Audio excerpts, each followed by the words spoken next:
Okay, good afternoon, everybody. How's everybody today? I heard a perfect over here. Is anybody else perfect here? Well, I hope everybody enjoyed the rain last night and during the morning. We sure needed that, and it's nice to have a little bit cooler temperatures today, even though it's a little bit humid.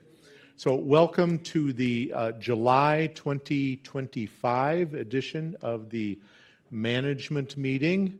And if you recall, I'm sort of transitioning from this being just a manager's meeting to be a management meeting where other members of the management team are involved in sharing information or perhaps doing even a little bit of training from time to time.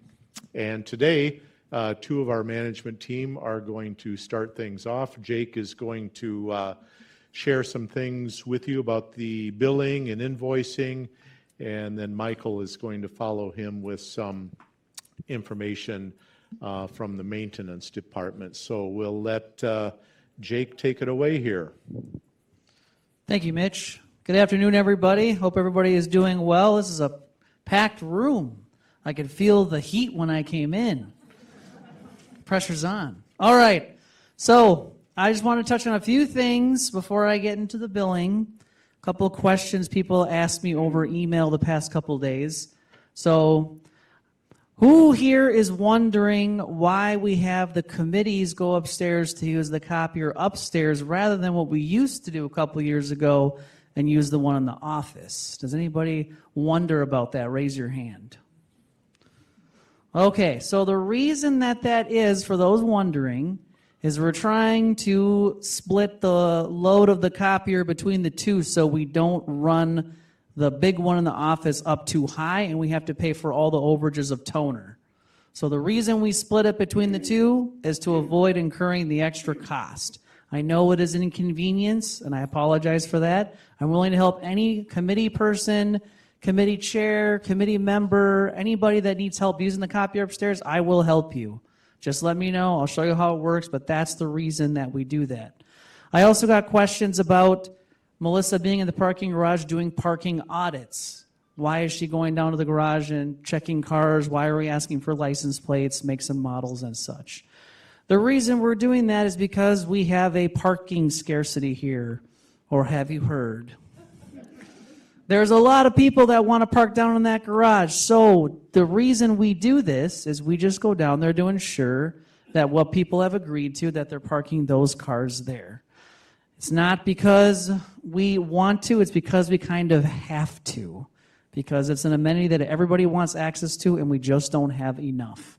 So if you see her down there, that's why she's down there. If you get an email asking for your vehicle information or a question about a vehicle that's in your parking spot, that is the reason why.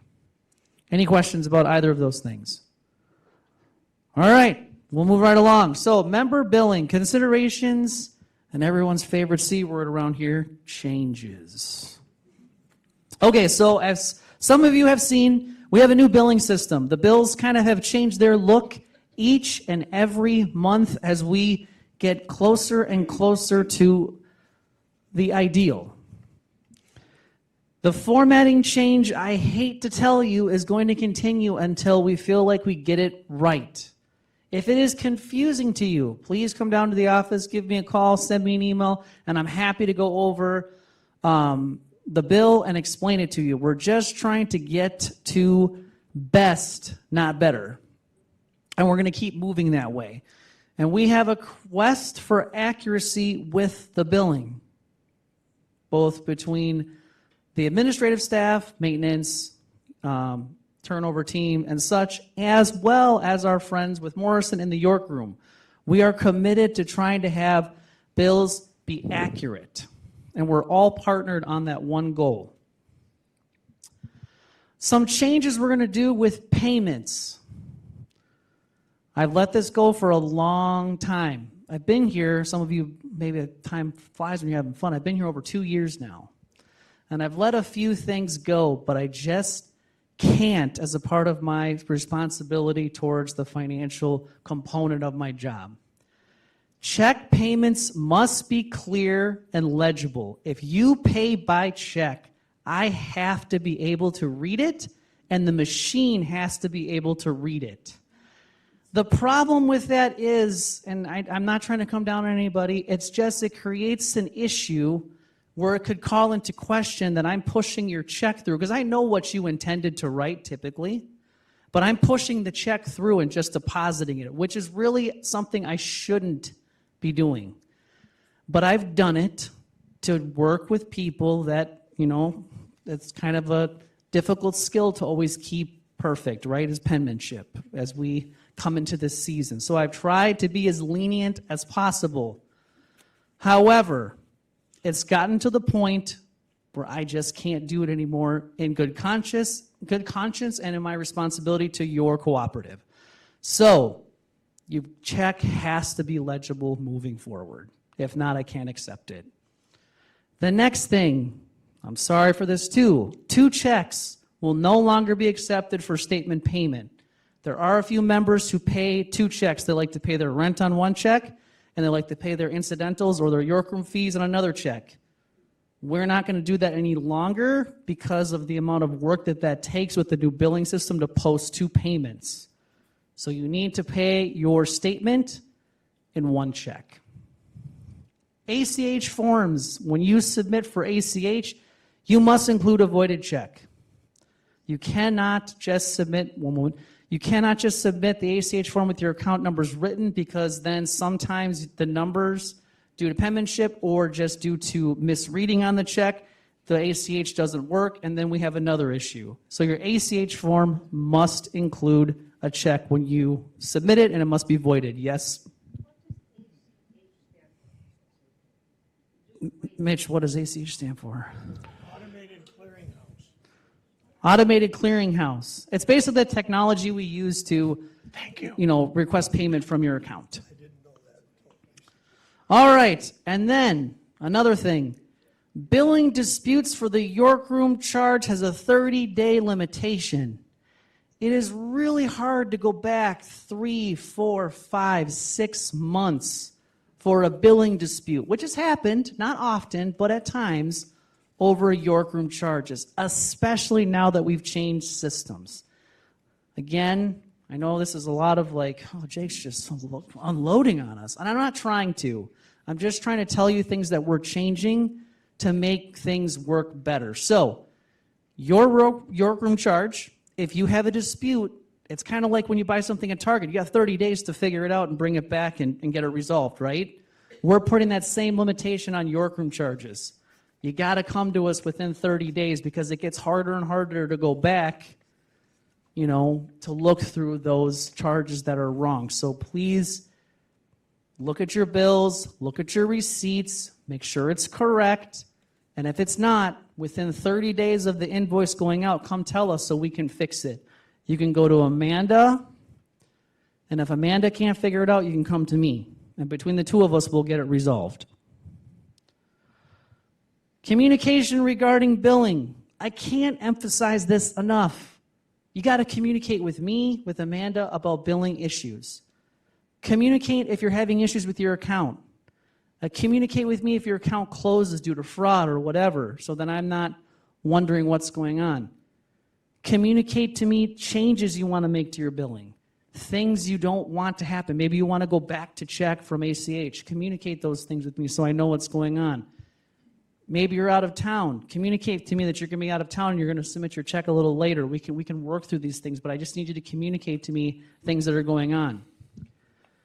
Communicate your billing disputes in a timely manner, and I would also put more to this. When you go to the restaurant, look at your receipt they give you and make sure it's got your name on it. Everybody's receipt should have their name on it for their house account.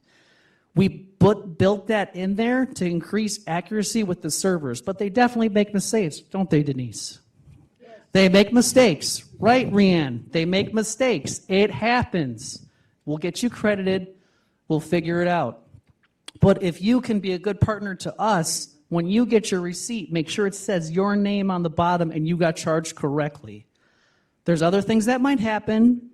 Even with you checking, they could make a mistake, which has happened. But if you can do your part in that, that would be great. And if there's an error on your bill, whether it's a maintenance charge, a food charge, communicate it as soon as possible. It makes it much easier to hear it quickly rather than have to go far, far back in time to figure it out.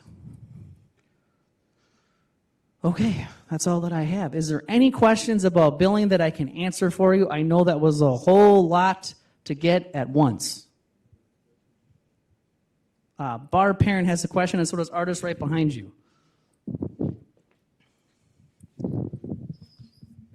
Barb's back. Well, here, Artist, you go first, and then Mitch will find Barb. Is it possible to itemize the food charges? Yes, it is. However, I don't know if you guys remember a few months ago, because I say a lot of things, and I talk a lot, ask Mitch. We want to do that, but we don't necessarily want to do that on your bill because some folks here, I love you for this, you eat at the restaurant a whole lot, and your bill would be 4 or 5 pages long. So the goal is to try to have all that information itemized on the Belay software where you do the reservations for guest suites, where you have all that, and all that can be there. And when we have the automatic emailing set up, cross your fingers, I'm going to go type in some numbers after I'm done talking to hopefully get it to work. The email will have the itemized component. We don't necessarily want to print the itemized bill when we give it to you to start the month because it just would add so much more paper costs, and we're trying to keep the paper costs down. I am open to, the board guiding me on this if they want that, but that's our goal, is to have the electronic bill, have all the detail from the York Room, and the online viewing through Base have all of that detail and itemized charges. So it's coming, but not in the bill you get to start the month. Hi, Jake. My question is, given today without the automation, and most of us, I would venture to guess in this room, get our Social Security checks automatically deposited to our checking account or whatever account you choose. Has our administration ever considered going to the board and asking if we could possibly make it mandatory that instead of dealing with checks, that people here pay through the automatic payment ACH system?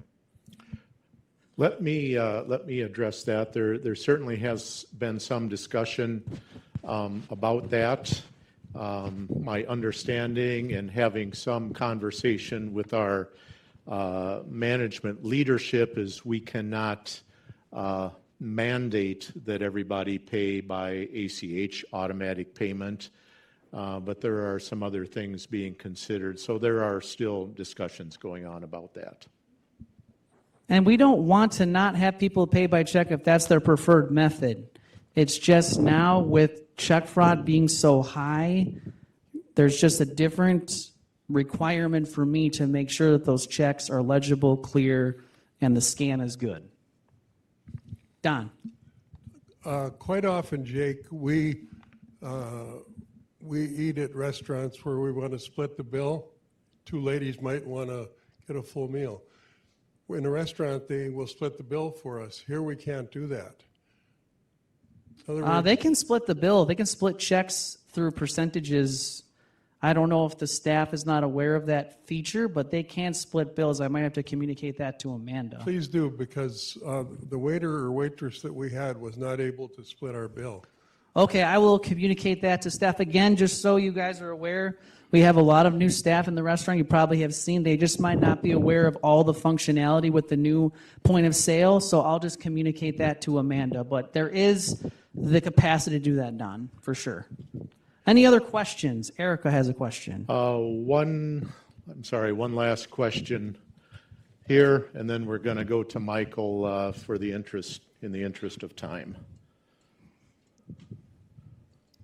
Can the billing period for the York Room be put on the statement? It is on the statement. If you look at the comments in the bottom of the bill that goes over conditions of payment, when payment is supposed to be received, in that notation section, it tells you specifically the billing period for the restaurant each and every month. And it's not, unfortunately, I would love for it to be consistent, but due to some limitations, it will vacillate from month to month. And I'm sorry for that.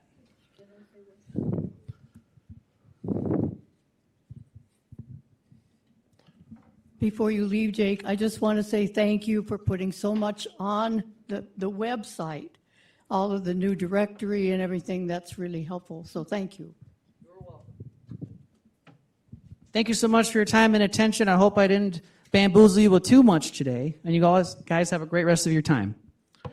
Thanks very much, Jake. Very good information there. And just want to let you know that Hannah in our office works with Jake to get the stuff on the website. So when you see her, thank her as well. Michael's going to share some information about unit inspections. Good afternoon, everyone. I do want to talk about two things primarily for time. Actually, three things. The first thing I thought of when I walked in the room is I have to put this manager's meeting on my calendar to make sure that the room is nice and cool. So I promise you next month it'll be a little bit cooler in here. I want to talk about unit inspections. So we're down to the 4th floor. We will be starting the 4th floor tomorrow and then finishing that up on Friday, which will leave us next week for 321. So check 990 for that. The other thing regarding unit inspections is we're finding a decent amount, more than I'd like, of people storing things in their extra showers and bathrooms. So you should know that we still have to test everything. So I don't care if you've got a garden in your shower, we still have to check the drain. We still have to check to make sure that there's the water works, it doesn't leak where it's not supposed to. We check the shower floors, we check the tile, we check the grout. Storage in the second bathrooms is not allowed. I'm not going to say it is a building code issue. We need to be able to test that stuff. The specific testing and the inspection that we use is a HUD inspection. And it's the best inspection. It is the most thorough inspection that allows us to get eyes on everything, to make sure everything works as it should. Are there any questions regarding the unit inspections? Do we need to take everything out from under the sinks and things like that, or just the bathtubs? The question is, do we have to remove anything from under the sinks? No, you do not. We know when we get under a kitchen sink or a bathroom sink, we're looking for leaks. We know what we're looking for. We're going to be able to see if there's anything there. You don't have to clear your kitchen counters. You don't have to have the maid come in and go through your unit. We're looking to make sure everything's good, solid, not cracked, not hanging by a thread. Your door is attached by all hinges. So, but good question. Thank you. Another one? What should we do if we think that they missed something in the inspection? Just submit a work order, or? You could certainly submit a work order, yes. If you think something got missed, you can certainly submit a work order. And of course, if it's valid, I'll let it stand. Or if it's already going to be, see, the residents don't see this. You don't get a copy of our inspection. I get those inspections. So as soon as the guys are done for the day, they drop off those inspection forms with me, and then I go through each and every inspection, and they will call out for a work order when they find something. And I enter all of those. I've got a stack this tall right now. So, but if you think we missed something after the fact, go ahead and enter a work order. If I see it as a duplicate, I'm just going to cancel it, so don't be offended. Happens a lot, things get duplicated, and I just cancel them for that reason. How often do these HUD required inspections occur?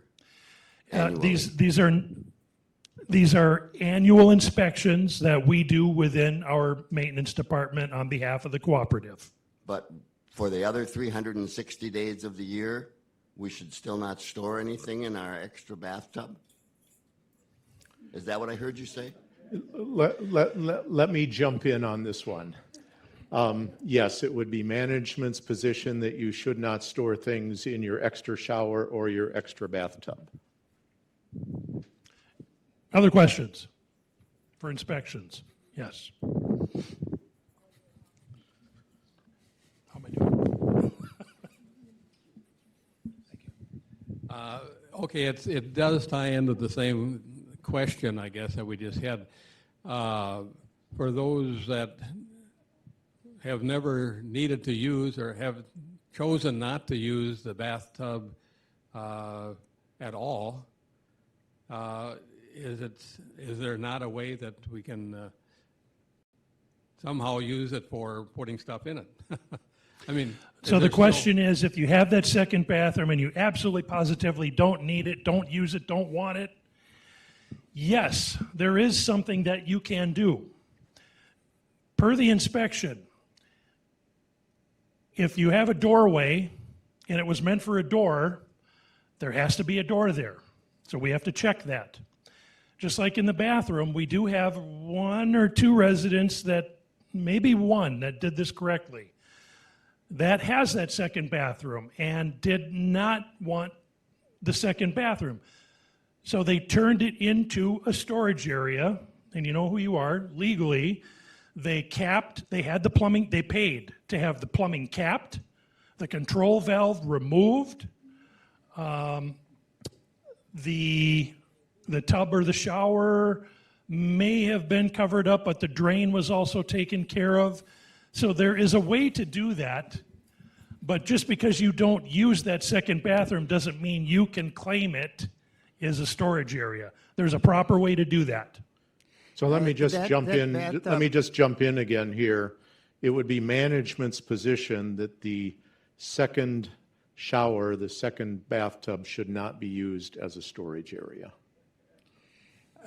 Could I just mention about that one that you were talking about? The Yeah. bathtub was removed completely, and the toilet was removed completely. All of the drains and all the plumbing were capped off, and it was actually, a wall was built over it. And it's now considered a closet rather than a bathroom, although the sink is still there. Okay, and unless there's no more inspection questions, I want to move on to the last one, the one's very important and near and dear to my heart, and that's hot water distribution. So as of about 2 hours ago, the balancing company did finish balancing the hot water in the building.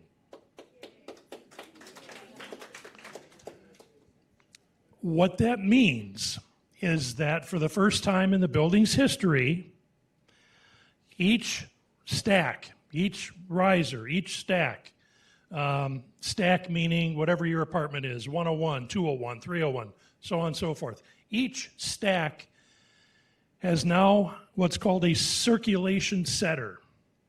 And in going through and installing almost 80 of these on the 9th floor, and now he's gone through and to make sure that each stack has the same amount of hot water pressure for each stack. They're all equal now for the first time ever. Does that mean we're at 120 degrees yet? What I'd like to do and like to have everyone do, and everyone on 990, please give it a week. And because now that everything's balanced for the first time ever, equally, I'd like this to play for a week. Play along with me for a week here. Let me know what you find. I can tell you that you may have to let water run a couple of minutes, a few minutes. Eventually you should have equal hot water. The reason why we have the issue that we do, and that's getting hot water instantaneously. As soon as you turn that spigot on, you're expecting hot water. And if you're on the 9th floor, 8th floor, 7th floor, 6th floor, and it's 5 o'clock in the morning, 6 o'clock in the morning, 7 o'clock in the morning, if no one else is using their hot water, it's not circulating as well as it could. No one's calling for it, in other words. So we have recirculation pumps and we have recirculation lines hooked up to your hot water. But hot water doesn't get introduced back into the system unless people are calling for it. So, and you may find maybe throughout the day, each building is different. Everybody, bathes different times, So, early morning hours, circulation probably isn't as high as it is throughout mid-morning as people start to get up. I don't know what time folks really care to do their dishes. Then your dishwasher is now calling for hot water too. So play along with me for a week. Tell me what you think. You can certainly email me. I would prefer an email. Phone calls are a little much, but if that's your preferred method, that's fine. But go ahead and report back to me after a week. Hey, I'm good. Or you know what? Hey, I'm still. Hopefully it doesn't like this, but you shouldn't still be cold. You should be warm or hot at this point. Okay, but that's why you may have to let it run longer, because it's a big building, folks.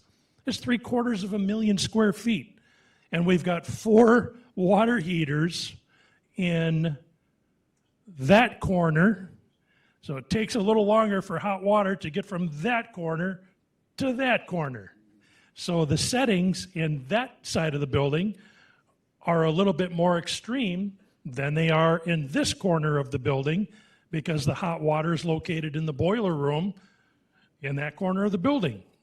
So if you're in 149, or next time 149 becomes available, that's the unit that gets the hot water first. But in all seriousness, everybody, all the stacks should get the same at this point. But please feel free to get back to me in a week from today, and let me know what you're seeing, what you're feeling. Okay? Thank you. Does anybody have a question? We'll take one question on that if anybody has. Otherwise, I have a long list of updates to get to you for today. All right. Thanks, Michael. Yeah, thank you. Appreciate it. If you have time to stay around, Michael, I'm running through a laundry list of maintenance stuff, and you might be able to jump in from time to time. If not, feel free to take off. All right. Well, thank you. Thanks to Jake and thanks to Michael for a lot of information that's important to everybody that lives in the building. Just want to start off with one update on our personnel. We do have a new security person starting next week. It's a casual position, so it's not something that is adding to the payroll. It's somebody that will be available when we have one of our regular security staff have a day of PTO or gone on vacation or sick or something like that. We just need a little bit more flexibility of somebody who's willing to work on an on-call basis. So his name is Terrell Clark, and he's starting with training next Monday, I believe it is. All right. The North Plaza waterproofing project. Who remembers what my target date was for? Everybody's. What is it, Lila? The end of July, and we are not going to hit that. And I just want to let everybody know you don't see anybody out there on the plaza working right now. It doesn't mean that there isn't work going on, however, for the waterproofing project. Right now, there is a part of the project. It's being handled by a subcontractor, and I'm going to set up these couple of tables here, and I will move them around so that everybody has the opportunity to see it. So those on this side of the room, you may need to stand up a little bit. But you've noticed that there's been a lot of work going on around the perimeter of the plaza out there. They've been working on the bricks. They've been grinding things. They've been pouring cement ramps. And so what remains over there is a gap between the wall of the plaza, the outside, and the floor, the deck of the plaza. And there's an expansion joint, something that allows the concrete to flex, if you will, when it gets hot and cold and so forth. And that expansion joint is an intrusion point for water getting down into the parking garage. So if there are any of you that notice when you're down there and you happen to look up, probably nobody does, but there's a series of gutters down there. And what are gutters designed to do? They're designed to catch water. So at some point, I think at original construction, this building was intended that water would be getting down through that expansion joint. It is collected in the gutters, and what's connected to the gutters down there?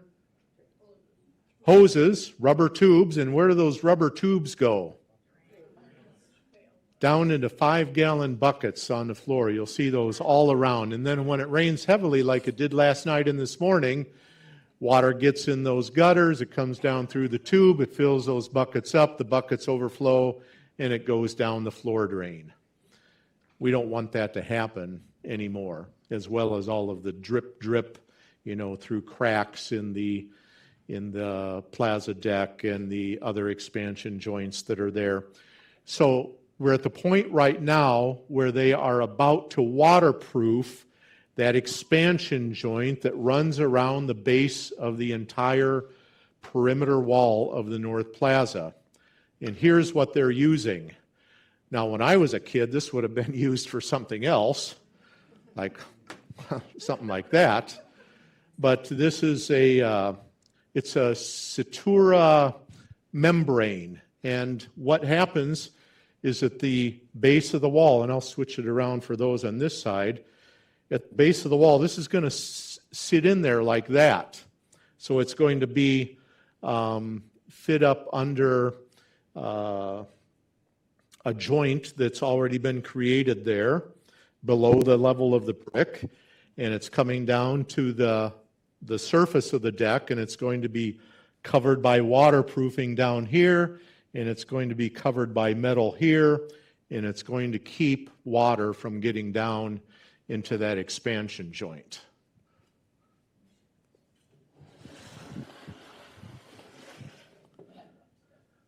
So you can see it on this side here. It's going to run along the whole thing. It's a big sheet of stuff. But this rubber membrane is the waterproofing that will keep water from getting down into that expansion joint and leaking down into the garage. So they are working on this. The guy measuring it was out here last week, and they are in the process of doing the manufacturing of this Citura waterproofing membrane.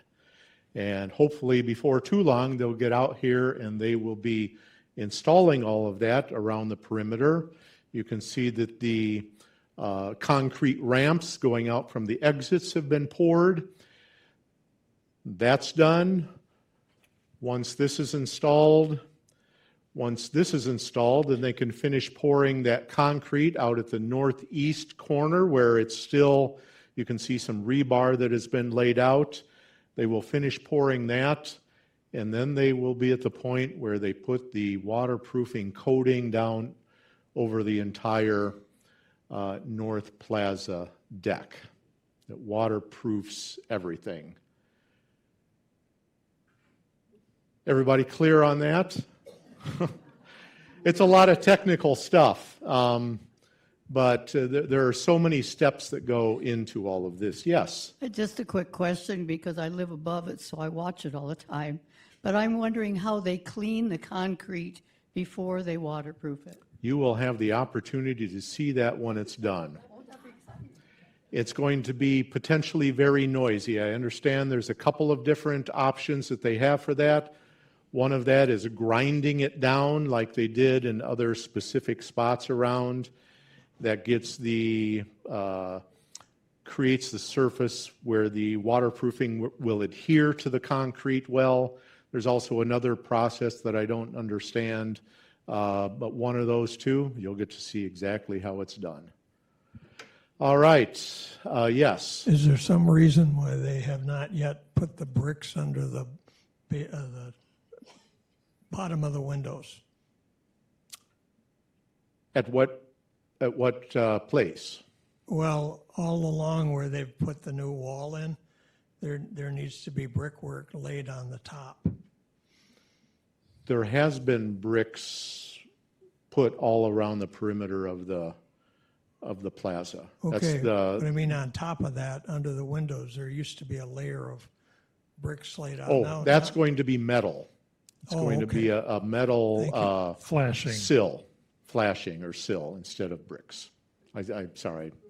Yes. Could you discuss the covering that's going to go on the surface? Define it for me.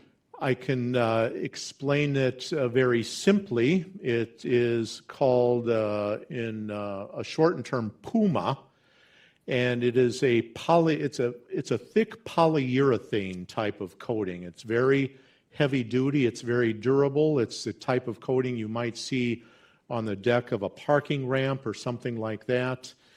You might see something like it in a garage, a private home garage, but that's just a very thin type of thing. It's not meant for out here, and I think Michael's going to explain something about that. A great example of that is Macy's still Macy's? It's not Dayton's anymore. What is it? Is it still Macy's? Okay, look at their ramp on the Macy's side. That's Puma coating. That ramp outside there. Macy's over here. Yep, that's what that is. So it's a very durable coating that can handle traffic. We're getting the identical grade that I understand has been applied over at Macy's. It's called a traffic grade coating on our deck. So it can take plenty of wear and tear from walkers and wheelchairs. Not a problem. And it will be a light color. It would be sort of a beige. Yeah, the cream color that's currently out there, if you look towards York Gardens, you'll see how they had to tie it in a little bit last year for about first 16 inches around that edge. That's the color that it'll be.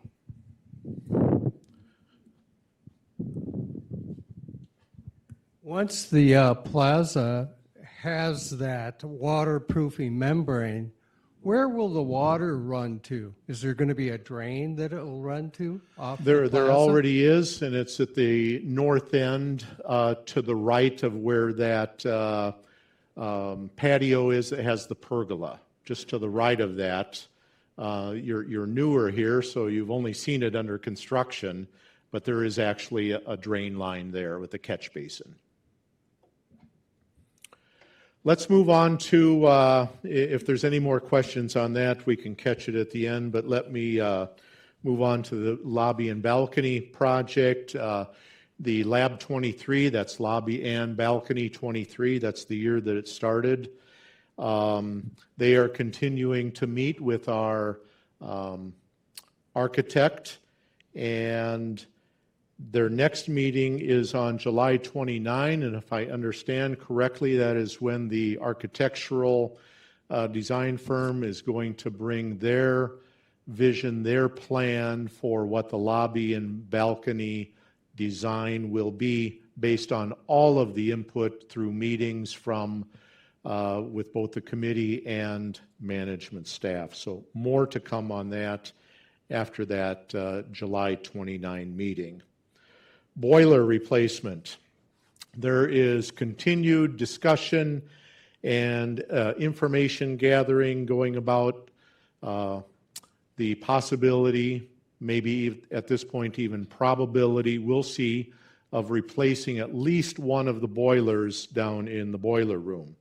We've been working with a third-party engineering company, Encompass. Encompass has worked with the cooperative on the window replacement project, the Stack 29 project, waterproofing project over there, and they continue to work with us on smaller things as well, but they are advising us on the replacement of boilers in our boiler room.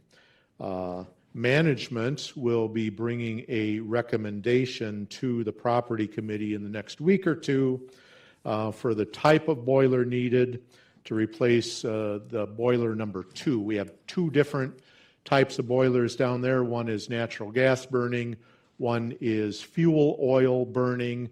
We've had a lot more problems with the fuel oil boiler over the past couple years, and so that will be the first one to be replaced.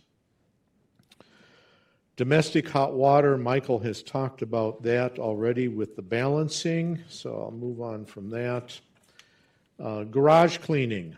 You've never heard about this before, but next year's garage cleaning, and I will continue to announce this at every management meeting so it doesn't escape your mind, but the schedule is for Tuesday, April 28 and Thursday, April 30 next year. So get it on your calendar to move your vehicles. The board has approved a $100 fine for any member who does not move their vehicle for cleaning. So that's why you're getting a lot of advance notice on this. We don't want to collect anybody's money for this. We just want to be able to clean the garage floor properly. Michael has talked about annual inspections already, and I just want to express our gratitude to all of you. We've had some comments like management's coming in all the time to our apartments this year. Well, it has been more frequently in one respect because we did the unit inventory, which is different from the unit inspection. The unit inventory was to be able to list down and get into our computer system all of the cooperative-owned assets in your unit. Again, that's appliances and flooring and cabinets and countertops and toilets and plumbing fixtures and lights and baseboards and paint, all of that the cooperative, everything that's there the day before you moved into your unit. What we're doing with the inspections is inspecting all of those things that the cooperative owns to make sure that they're operating well, that they're not breaking down, that there's no potential leaks, that there aren't cracks in the ceramic tile and water leaking down to the unit below and creating very expensive repairs.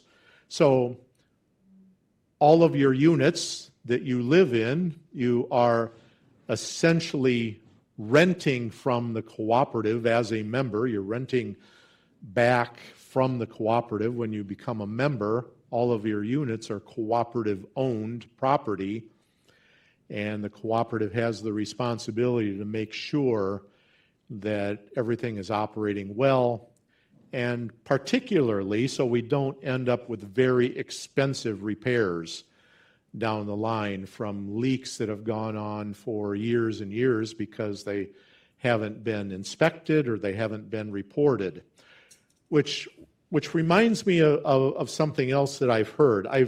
I've heard that sometimes, at least, members may be hesitant to put on a work order for something that is broken or not working right in their unit because they are afraid that they're going to be charged for it.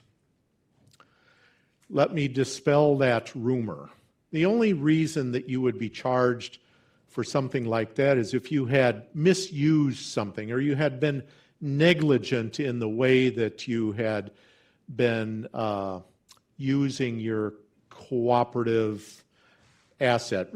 Take a countertop. Maybe you're cutting up some meat to cook, and you're not putting down a cutting board, but you're chopping your meat right on the countertop. Well, that would be a negligent use of your countertop. I don't think that anybody is doing that, and I think a misuse or a negligent use of anything in your unit would be very rare. Michael is chomping at the bit back there to say something, but I just want to say that the normal daily wear and tear of the things in your unit, you are not going to be charged for the repair. Yeah, real quickly, we're also looking to make sure that you're safe. So Mitch had touched on countertops, and majority of us probably have a laminate countertop or a solid surface countertop of some type, but let's just say on a laminate countertop, we're looking to make sure that those seams are nice and flat. Because if you've got a seam that's popped on a laminate countertop, well, now you've got a place where bacteria and germs can grow, and that's not safe. So we want to catch that stuff before that happens. Or as it starts to happen, we can probably do a repair or have something done. So we're not, none of this is necessarily going to get charged back to you, but we're certainly looking out, for your health and safety as well. All right, thank you, Michael. We've only got about, that clock is fast. We've got about 14 minutes here, and I still have several things to get through here, so I'm going to go fairly quickly. I will hang around afterwards, so there might not be much time for questions at the end, but you can certainly come up, and I will hang on here for any questions. Chilled water pipe condition evaluation. All of you, I'm sure, have noticed on the second floor balcony, it's still covered up by plastic. There was a significant water leak there. Pipes had to be replaced. There was a lot of demo that had to be done in the ceiling and in the wall there on both sides. It has taken a while to get that repaired. It's almost there where we will be able to take down the plastic. But we are concerned, and then it also happened down just outside Amanda's office in the York room. And that was another significant one where pipes not only needed to be replaced there, but also up in the former Stop and Shop and down below at the garage level in the York room's storage areas. A lot of pipe needed to be replaced. It's very expensive to do. We're concerned about these types of things happening again in the future, and it's very difficult. It's very frustrating. I think especially, if not for management, for members, to have the disruption of an area that you may use frequently, and there's a water leak, and then the ceiling has to be torn out, the wall has to be torn out. So the Property Committee has approved a recommendation that came from management to work with our mechanical vendor to make some test openings around the building to see if there are potential or about to happen water leaks where we can repair these before they even happen in an emergency situation. So that will come, it's with Finance Committee as well as the Board of Directors coming, and so we'll see whether that recommendation coming out of Property Committee pushes forward. Repairs on the facade of the north exterior wall. That is the very northeast exterior wall. So if you're walking along the east side path and you go around to the north side of the building, we're talking about that flat wall, brick wall there. There are no windows in it. At that point, directly below that, below ground is where the boiler room is. You'll see gas pipes and gas meters over there. There are some repairs that need to happen on that wall. We have a proposal from our current owner's rep and the engineering company that has done the design work for the waterproofing project of the North Plaza. They have done test openings over there, and we know what the repair issues are there. And so the property committee as well is making a recommendation to the board of directors to hire Lurch Bates, which is our owner's rep, to do the design work that needs to happen behind that brick facade and to do the construction administration work on our behalf as well. So more to come on that if and when that gets approved by the board of directors. Exterior, let me put a couple more words in front of that. Building-wide exterior facade repairs or replacement. Knowing what we know from doing the waterproofing repairs on the North Plaza, what we know from doing the test openings on that north facade wall over there, and actually the facade next to it, if you go out that north exit over there and turn left, right there, there are some repairs needed at that facade as well, although not as urgent. What we know prior, going back about 6 or 7 years of facade work that needed to be done on the 02 stack, more recently on the 29 stack, even more recently coming on the 49 stack. We suspect that there may be more repairs that are needed around the building. We don't want to be attending to any of those in an urgency or an emergency type situation where we have water intrusion coming into somebody's unit, as we have had in 02, 29, and 49.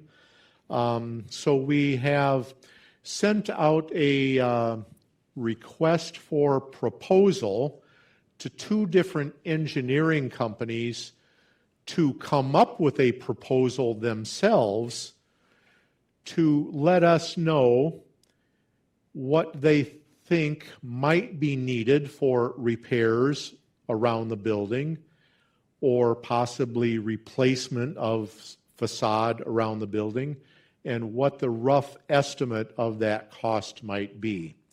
So I'm just letting you know this right now. This is something that is in the very, very beginning stages of development, but we are doing our due diligence on this as the management company working together with the property committee to look into the rest of the building to see if repairs or replacements are needed around the rest of the building or in different parts of the building, and to see on a rough basis what those cost estimates might be to do that so we can plan better for those.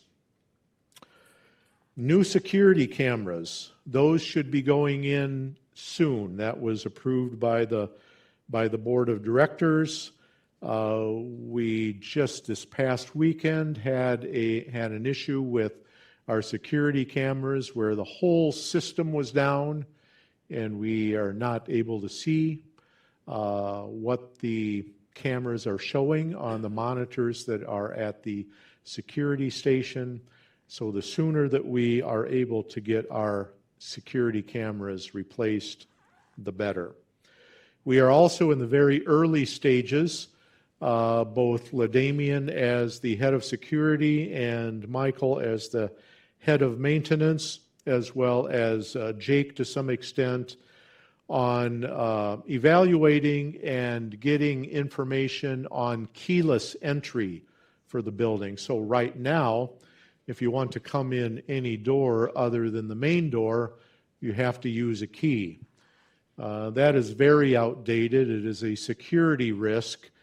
We have hundreds of keys out there that we really don't know for sure who has them. And with a keyless entry, which is using a fob, it's basically touching an electronic fob about that big, or it might even be a key card.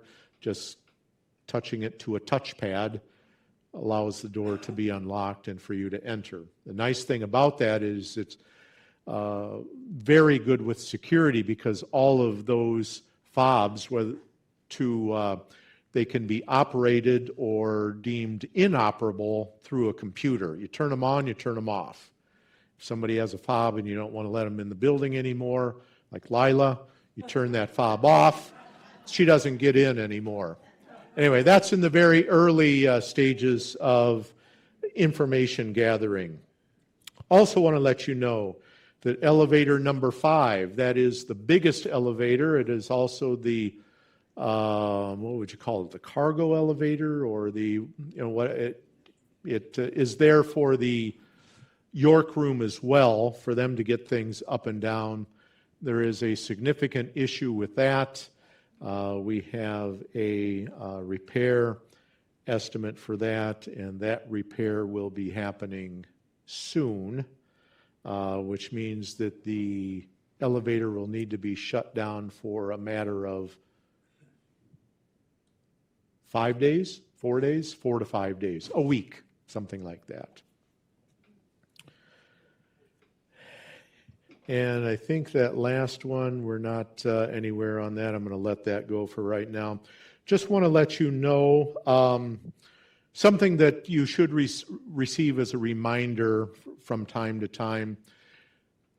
And it happens from time to time that as some of our staff, primarily maintenance staff, will go into unit, they'll do something for a member, and they are offered a tip or they are offered a gift by a member. We're not allowed to receive those. So just want to let you know, you don't need to feel under any obligation, certainly, but please don't offer gifts or tips to any of our management staff. Priority cards. These are offered by Ebenezer, and these are available in the office. I have hundreds of them here. And these priority cards give you priority entrance to any Ebenezer-owned or managed property should you need to go to a transitional care, or maybe somebody needs to go to assisted living, or any other Ebenezer-owned or managed property. Having one of these cards and living in a Ebenezer managed property gets you one of these cards if you want. Allows you to have priority over anybody else that may be coming from outside trying to get into one of those other facilities that isn't coming from an Ebenezer managed property. So I'm going to have these in the office with either Megan or Melissa. If anybody wants one of these, please feel free to come in and get one. Just want to let you know quickly other things that I'm working on a daily, weekly, monthly basis. One is the budget. That is a months-long process. I will be working with a team of members on that I will be sharing information on how the budget is developing over the next few months. I actually started on preparing the documents or the workbook that I use, and a lot of preliminary information that goes into that. I started back in April on that, and have worked on it a bit since, and will be doing even more work this week as I prepare to start putting in hard numbers primarily for expenses. I will be sending out an announcement soon, as I have done the past couple years, inviting committee members, committee chairs, co-chairs, assistant chairs, to meet with me so I can share information, because I want member input as I work towards putting the budget together as well. So that invitation will be coming out soon. I have been working with others on the management team to develop a list of management recommended standards for the cooperative. The cooperative has never had an official board-approved list of standards for in-unit components. And again, in-unit components are such things as appliances, cabinets, countertops, flooring, vanities, so on and so forth. The cooperative should be consistent in using what the cooperative wants as its standard. The board approves what the cooperative should have as its standard. The management should have that approved list to follow when it comes to replacing things that are outdated, that have gone beyond their useful life, that may be worn out, that may be not working anymore. And we should have that approved list so we are not uncertain as to what replacements should go into a unit. Has nothing to do of whether a member, new or otherwise, can renovate their unit, upgrade things in their unit. That is still possible. Some things of a higher order may need approval from the board of directors as that process goes forward. But rest assured, because I've heard this concern many times, does it mean that we can't renovate our unit to make it look really nice like unit such and such does? No, it doesn't mean that you can't do that. You will still be able to do that.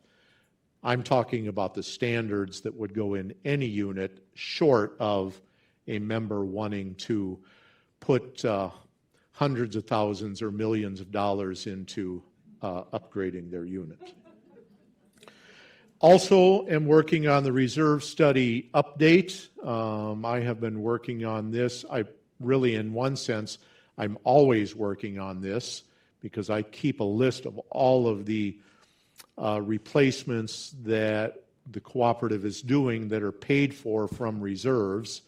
But I've just begun a process again, as I have the last year, especially with Michael and George Sverdrup, who is the chair of the property committee, to go through our reserve study line by line by line. It's not as much of an agonizing process as it was 2 years ago or last year when Michael and I weren't as familiar with all of the different systems and mechanicals and replacements needed in the building.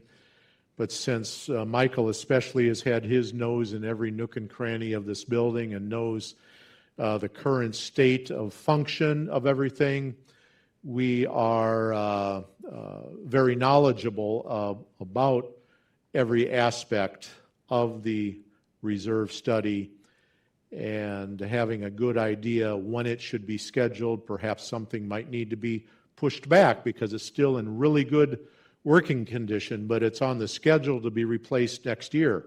We don't want to replace something just because it's on the schedule and it's still working fine. We're going to recommend to reserve advisors to push it back in the schedule. There might be something 5 or 7 years out that we're having a lot of problems with, like previously our rooftop units. We actually pulled that forward a little bit previously. There may be other things that we want to pull forward and get them replaced now because we're spending money to repair them that we don't want to. And then we make some recommendations perhaps on costing of components or asking reserve advisors, say, you know, the costing on this replacement seems to be out of whack. Can you take a look at that? So we are starting that process right now. This year we are having a level 2 reserve study update, which means that reserve advisors will take not only the information that we give them, but they will come into the building and they will do an inspection of all of those, and they will give us an updated binder with an explanation of the components and recommendations for maintenance and replacement.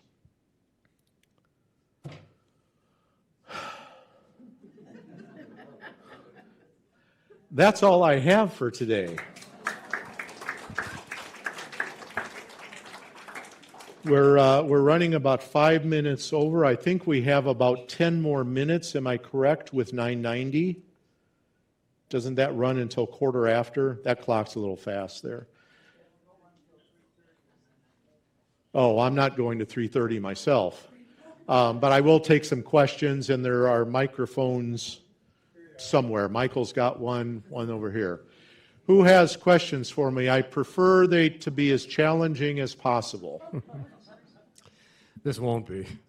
Are we going to put cameras, or maybe we already have them, in the parking lots? There are no cameras currently covering the parking lots. The only cameras that we currently have, and I believe there are 9 of them in the building, we will be placing one more in the building at the entrance, because we have the security team there at the entrance, but we don't have a camera. And Michael's waving over there trying to increase the air circulation in here. But we'll be putting 6 additional cameras outside. Michael. Yeah, the building will be covered. 360. Next question. Thank you.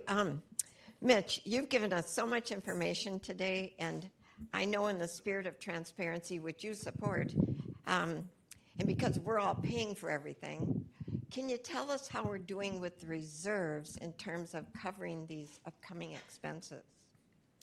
It's a great question. Barb wants to know how we are doing with reserves. That's an easy question to answer in one respect. Right now, we're doing very well with our reserves. We have about $5.5 million or so in our replacement reserves. We have an additional amount in our operating reserves of $600,000 to $700,000, and that operating reserve, general operating reserve, that would be if we would fall short in our operating account for some reason, or we would need to purchase a share in an urgent situation, if that would ever occur. But it's something that needs to be observed and evaluated and monitored all the time. And I do that all the time. It's one of the reasons why I have called, let me step back. Normally, you only have an update to your reserve study every 3 years.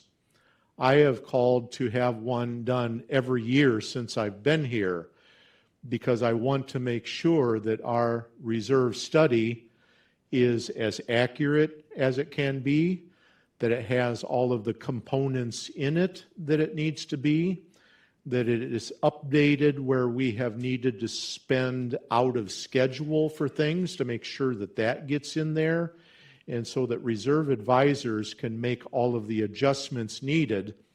So at budget time every year, with those adjustments made, they give us their recommendation of how much we need to be collecting through the monthly member fees to deposit into our reserve savings, so that we're always in a good position to pay for all of these replacements that are being done.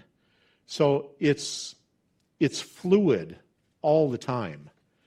Do I have a hard copy, of where we were in 2024 and where this takes us from 2025 all the way through 2055? Yeah, I do. I have that on paper. And I'm always looking at this. I wish I didn't have to look at this all the time, but it's really necessary. So we as a management team, working together with the property committee and eventually with the finance committee and the board of directors, when we bring a recommendation, having worked with reserve advisors, having done an update to make sure that the reserve study and the recommendations that come from it are as up to date as possible. I want the information to be as fresh as possible.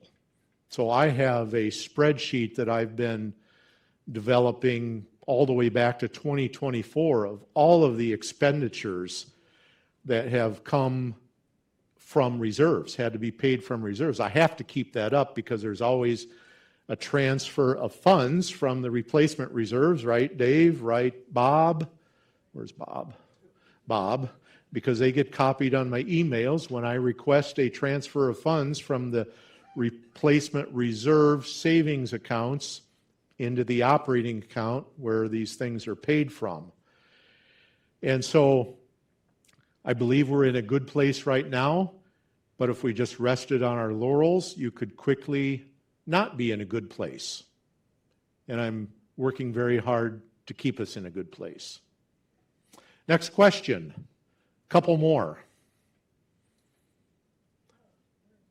Or no more. People are getting tired of listening. I'm getting tired of listening to me talk. Lila.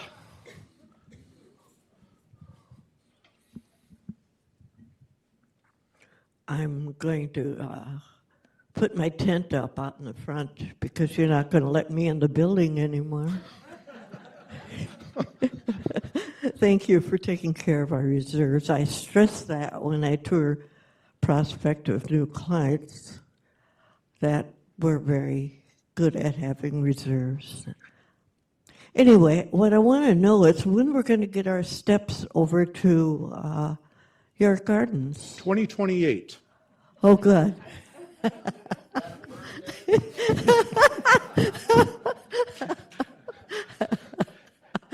That is not at the very top of the priority list now because you can get over there through the walkway.